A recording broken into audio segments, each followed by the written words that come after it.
I get a lot of questions from a lot of people that ask specific things on getting introductions to the game, or maybe they want to switch decks, right? Maybe their deck that they currently have isn't working in the format, or they're not really sure where to start in terms of building their first deck. Across any card game that you do, I've been in card games for a while before One Piece was even conceptualized as a card game with Bandai. You gotta spend money like most other hobbies. So I've went ahead with the OP10 format, priced out pretty much every single meta deck that you can run into or try out, and also a lot of other neat viable rogue options. But first, before we get into how expensive the decks are in the format, let's hear from a word from our sponsor. I know you guys are huge fans of Nen Garden, and they're sponsoring today's video with a giant deal going on right now. They've currently dropped their spring collection, releasing 3 new designs. If you're into One Piece, they've got the Whole Cake Island mat, which is beautiful with so many details. If you're looking to get into the Gundam trading card game this summer, they've got a beautiful, wonderful mat on the way, and also just anime fans in general can enjoy this Dandadan mat. They've got a spring sale going on right now, especially with the 3 of their new designs that they've put out, to where you can use the spring sale code for a buy one get one 30% off deal. And the cool thing about this deal as well is not only can you save money with the buy one get one 30% off, but you can also stack my code Atrocious to help support the channel and also save a couple more bucks. It's a great deal that's not going to last long, so make sure that you go click the link in the description,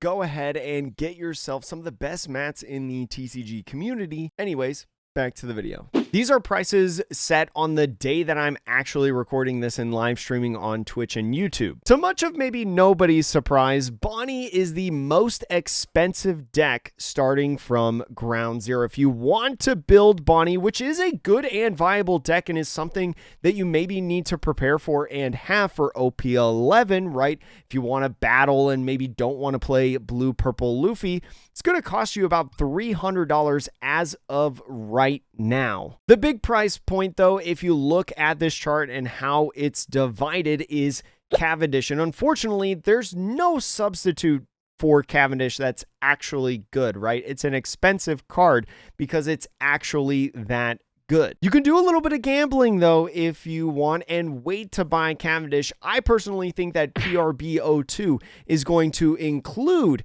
EBO1 cards like Cavendish, but if it's not, then I expect Cavendish to go insanely high if it's not reprinted in that set. And you'll think of that notion with all EBO1 cards. You'll tend to notice that a lot of EBO1 cards are expensive, right? I mean, Cavendish is $35 per, almost $36.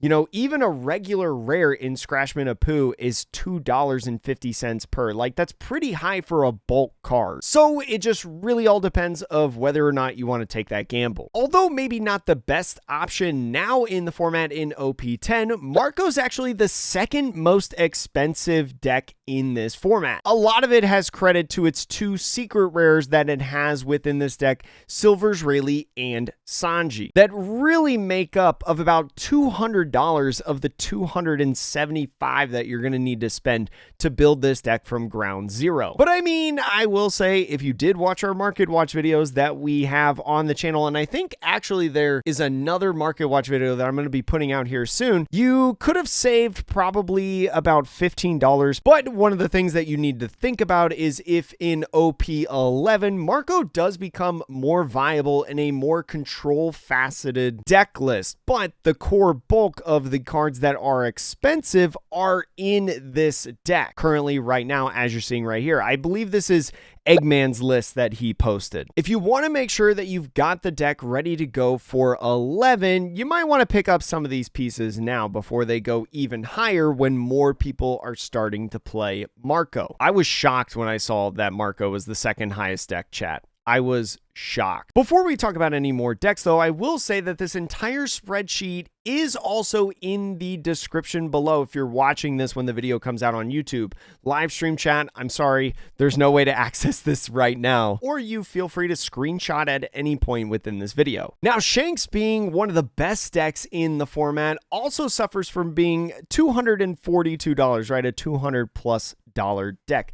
Lots in part to Silver's Rayleigh. Even though you're not playing a full playset, it's just that good of a card, right? And especially some other cards that have gone over time. I mean, if you listen to me and Bart Marco at $2, you could have saved yourself a lot of money right there. But the different cards that go into this deck have just been so good, right? There's a reason that it's one of the most popular decks when you go to Pasadena regionals, London regionals, maybe even Peoria and France, Paris. There's definitely some interesting cheap options within this deck, right? Like Ben Beckman being a generically good red card. I'm still shocked that it's $2.79, like sub $3 card. And Goldie Roger being a secret rare is one of the more cheaper secret rares in the format. Now, Plouffe, although generally most all of the cards are under $10 a piece, it suffers from the same thing as Bonnie, where one card just takes up a bulk of the price, right?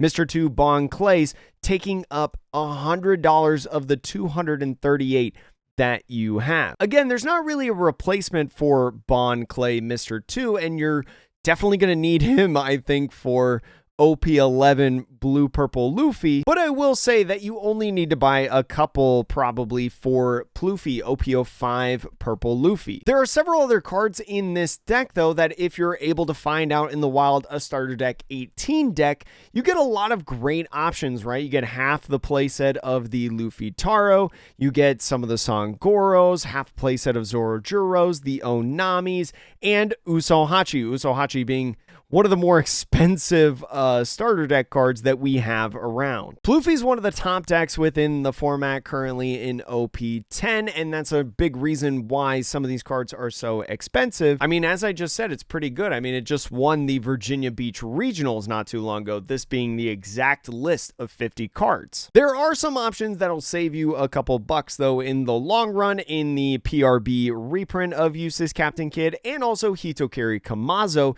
being in the last set of tournament packs that we had. And yeah, as Thomas is saying in the chat, Usohachi goes in like pretty much every purple deck, especially Straw Hat builds, which by the way, we're getting Straw Hat leaders like crazy here soon in the next 3 sets, right? EBO2, OP11, and now confirmed OP12 with that blue purple Sanji.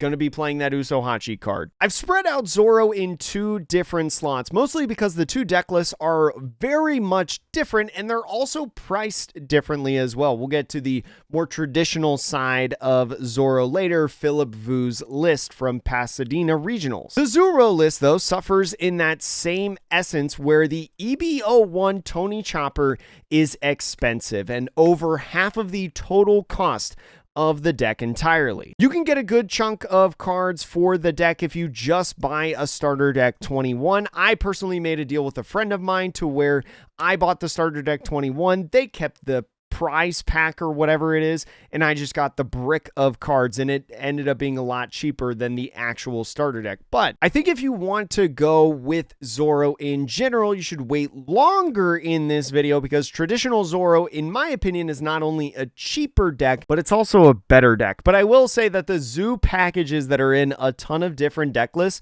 are just so fun, right? Being able to 3-cost Tony Chopper, to play down the OP04 Alabasta Tony Chopper, to play down like something else, right? Maybe like a hiking bear, but in essence, a lot of fun. Now, Eustace Captain Kidd making this list, one of my favorite leaders from OP10, and hope it does a little bit more in this weekend of tournaments. The main price of this is going to be your secret rare Trafalgar Law that just came out in the set in OP10, sitting at about 20 bucks per. You're only playing a couple copies of the Ace from OP07, but those 2 cards combined being about $160 just make the rest of this deck somewhat around $50 to build of 43 cards. Very reasonable, I feel like. And remember that there's some other options in terms of reprints, right? Charlotte Katakuri, this is the secret rare 8-drop from OP03.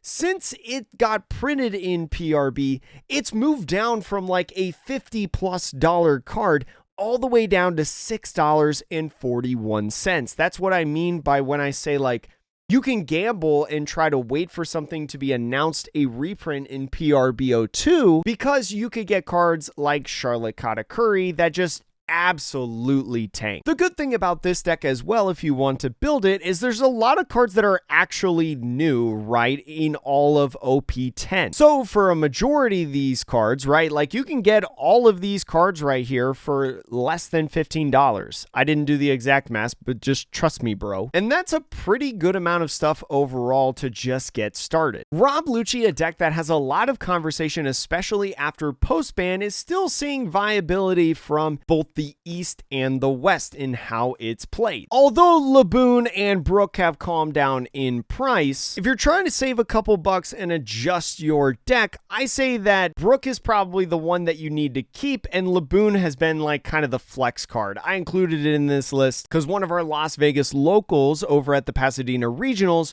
played Lucci and got a top 32 finish. Very, very good. And this is his exact list that I'm talking about. Outside of just those two cards in general, Rob Lucci, a pretty manageable deck in price. A lot of the SRs that you got in here, especially Jack and Kaido, each being under $1 per card within this deck. Sabo definitely calming down since decks have devolved around Sabo, right? That 5-cost blocker from OP04 that for some reason didn't get reprinted in PRBL1.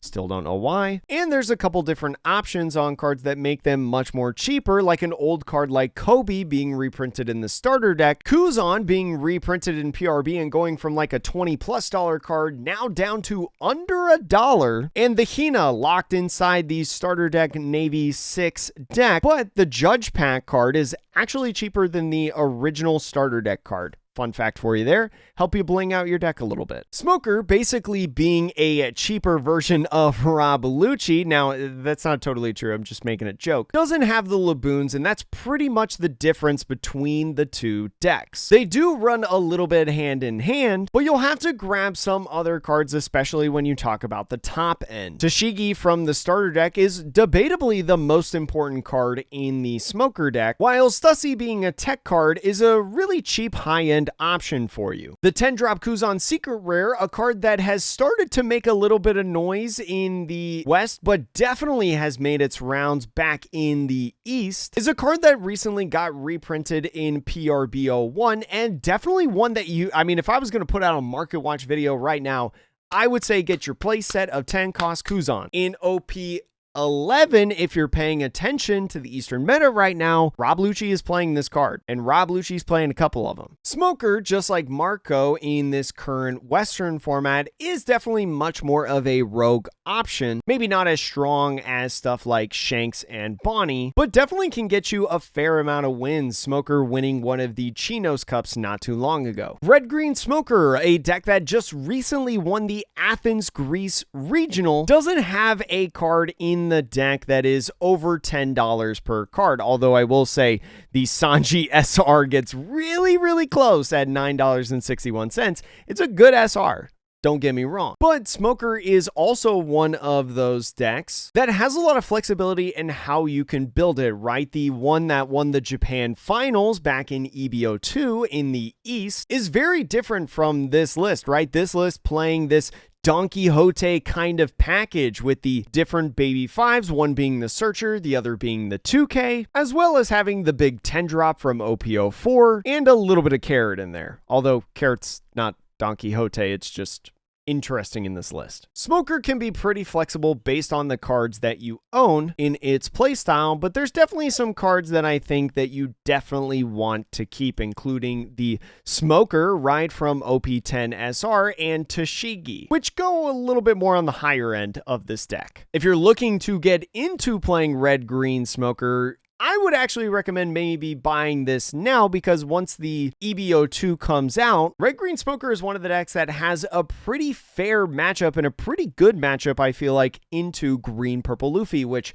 spoiler alert, chat, if you do not know, becomes the best deck in format. We even saw here on the channel in a couple videos taking down the Japan Finals, and watched it beat up some Green-Purple Luffys along the way. Now back to Zoro. This is the traditional build that Philip Vu piloted in the recent championships and had, I think it was 5th place in Pasadena, so Way more prize cards than I've ever gotten in my career, right there. Running these Sanjis like we mentioned, and also the starter deck 21 Luffy, you're probably starting to see a pattern, especially with red and a lot of different other decks, about how some cards you just want because they're so generically good in so many decks. You'll want to keep your eye out on different versions of cards, right? Brook being in like a local tournament pack, Makino being reprinted in PRB, and cards like Nami and Zoro being reprinted in starter deck 10. This, in my opinion, is a really fun deck to play. I absolutely love this one. And if you're looking for some aggro to beat up on some maybe Blackbeards or something like that, or maybe gearing up, getting ready for the blue-purple rain in OP11, it's not a bad time to get some of these, especially because for some of these cards, especially that got reprinted in PRB, I don't think they're going to get reprinted again, right? One of the things that I'll say is any card that we've talked about that's gotten reprinted in PRB before, the 8-cost Katakuri Secret Rare, the 10-cost Kuzan. Personally, I don't think those will get reprinted again, especially now with the announced rotation happening in April 2026. So in theory, the card is only going to go up, right? So if you have any inclination on, okay, maybe I want to buy that card, maybe I want to build this deck, you might as well do it now if you got the funds. Please be financially responsible. Now, Gecko is a really interesting mono black deck in the format right now, and at only $122, this is a really fun deck to play, I think. Almost all of your price is literally in these three cards right here, right? Brook, Hina, and Rebecca, but if you do have those from building other decks that we've talked about in this video, it's an insanely cheap deck to play. This deck also much more on the rogue side is a ton of fun being an insanely low to the ground black deck. It's one that I know one of my buddies is really into and has a ton of fun playing on Sim, and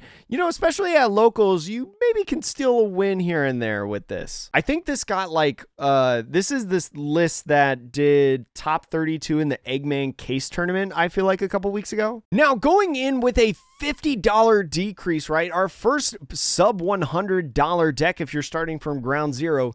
Doflamingo is in a deck that everybody thought was dead after the ban list. Oh, Jinbei's gone, blah, blah, blah. But people like Dog Wisdom, right? And many others just doing insanely well believing in this deck. And if you watched my video from the other day going over my updated tier list after the Pasadena, London, Virginia Beach, Athens regionals, I still think Doflamingo's like a top 5 deck. 100%. The deck mostly comprises of a lot of starter deck cards, especially with Trafalgar Law, Boa Hancock, Buggy, Marshall D. Teach, and other cards that were actually reprinted within that deck, like Gecko Moria and Dracul Mihawk, which are all staples within the deck, don't get me wrong. It's definitely one of the most viable decks that depends on the starter deck that it comes with, so if you get that, that's eating up most of the cost that you have. What's also shocking to me is that Buggy is the most expensive card in this deck. I did not believe that, but you do have to buy 2 starter decks in order to get the Buggy, and it's a really good 2K, so. Another fun fact with EB01, right? We talked about how Scratchman Apu was $2.50 for the rare. Edward Weevil is no slouch within that category as well, being a rare, but you can go ahead and buy the Judge Pack, and it's actually cheaper than the original EB01 card. And you bling out a little bit. You get a little judge stamp on there. It's also kind of odd that for Gum Gum Red Rock, reprinted in PRB, the cheapest version of the card is the one that actually has the Jolly Roger reverse foil. It is what it is. Now, this is where decks start getting tight in the money in terms of the price difference. Uta, just like Doflamingo, is a deck that has a lot of reprinted cards or starter deck cards within the deck. This list isn't the video that I posted the other day against Shanks in that matchup. If you want to see that match, this one is a little bit different. But as you can see, there's a lot of cards from Starter Deck 16 and Starter Deck 11 that are in this list with a couple other options as well, like this OP02 Luffy was reprinted in Starter Deck 11. The Brook was reprinted in Starter Deck 11. The Trafalgar Law, the Tony Chopper in Starter Deck 11. You only have a couple cards that are not necessarily in that starter deck, being the SR Nami, right, which I remember used to be like a $30 card, right, now only at $5. The Hody Jones, which is just a great green card that was actually reprinted in PRB, so it's only about $2. And Sanji, which for the different rares that we just talked about, this rare, a regular rare, is only $1 compared to Edward Weevil, which is much more than that, or Scratchman Apu, which is 250% or something like that. Quick math. Uta's a really fun deck. I usually recommend it to people that want to get into the game, want to start in the game, and it's a lot of fun. I highly recommend it. Now, if you're purely going for the best bang for your buck, Blackbeard is probably most likely the best and cheapest deck that we've got in the format right now. And that's mostly because most all the cards are pretty recent within this deck, and there's not a lot of SRs or anything at all. In terms of this list specifically, which I believe was top 4 in either like London or Virginia Beach. I don't think it was top 4 in Pasadena. What are those two tournaments? There's only 8 SRs that you actually play in this deck. The Marshall D. Teach from OP09, which is $1, and then the Kuzan, the new SR from OP10, which is just under $2. The Finger Pistol suffers a little bit from the EB01, but for $10 a pop, we've definitely seen worse in terms of cards, right? And you can mix Finger Pistol with like Rob Lucci decks, for example. This deck is insanely cheap, but one of the hardest decks to pilot in the format is very much dependent on how good the person playing it actually is. It's a very technical deck. It's a very skillful deck. And so, although I recommend definitely go ahead and play it, you better be ready to put the practice in if you want to be successful, which honestly shouldn't stir you away from playing the deck, in my opinion. Another good point from chat by Thomas: if you want to play this deck, but maybe you don't have $62 lying around available to purchase, totally understandable.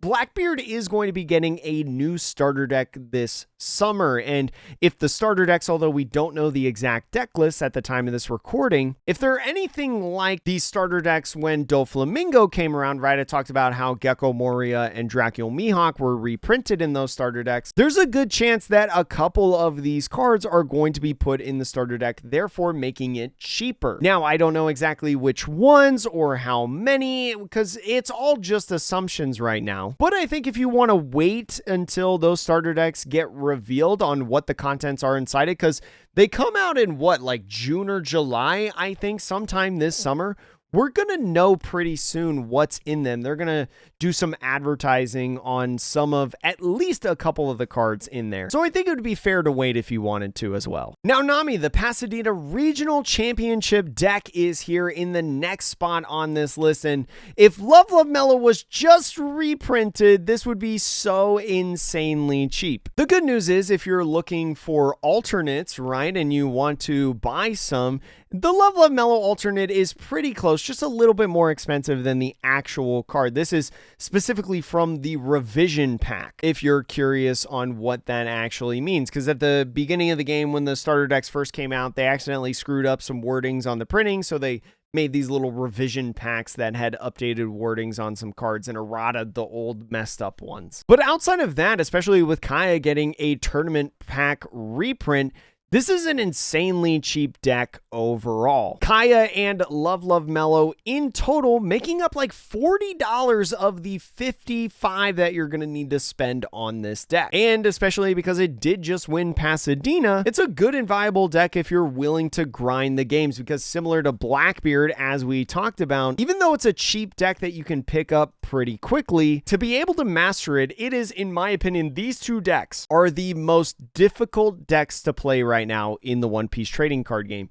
especially Nami, because Nami, it's not like any other deck that you've played. If you've played a lot of One Piece decks, it's a totally different mind of thinking. It's a totally different thing that it does. It literally changes the rules of the game, but it's my favorite deck to play, and I highly recommend it if you want to play. Now, Vegapunk is just a hash under Nami at $53, and although this one may not have the regional results, we've seen different situations like the Chinos Cup where this deck's actually doing some sauce right now with the additions in OP10 and later getting an addition in EBO2 in that Vegapunk blocker. Especially balancing a 2-life leader that can attack, you definitely need to know what you're doing, but if you want to go ahead and pick up these pieces, a lot of these more expensive cards are just SRs, right? This being an SR, this being an SR, this being an SR. Everything else is either a common, uncommon, or rare in the deck.